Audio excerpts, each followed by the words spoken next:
জানেন, একটা কথা না সবসময় আমি ভাবি, কি বলুন তো, একটি কথা, জাস্ট একটি কথা আমি ভীষণভাবে ভাবি আমার নিজের ভাবনা দিয়ে, আমার নিজের কল্পনা দিয়ে।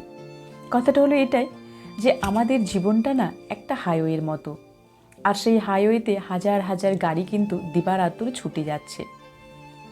তাই সেই হাইওয়েতে যখন আমরা চলাফেরা করব, যখন আমি চলাফেরা করব, বা যখন আপনি চলাফেরা করবেন, তখন কিন্তু আপনাকে ভীষণ সাবধানতা অবলম্বন করতে হবে।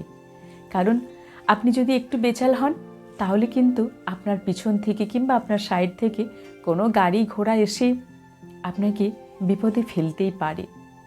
ওই যে কথায় বলে না, আপনি বাঁচলে বাপের নাম, বিষয়টা হচ্ছে সেরকম।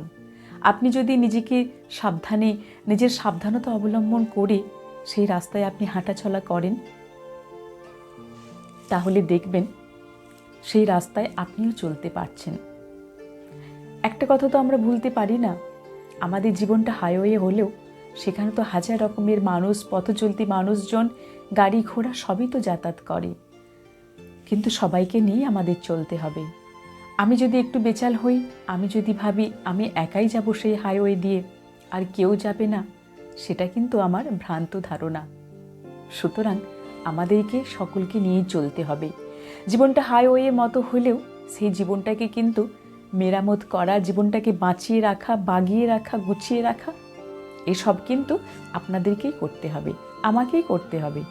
আমার হয়ে কিন্তু ওই হাইওয়েটা কেউ পরিবর্তন করবে না, আমার হয়ে কিন্তু ওই হাইওয়েটা কেউ সংরক্ষণ করবে না, তাই নয় কি?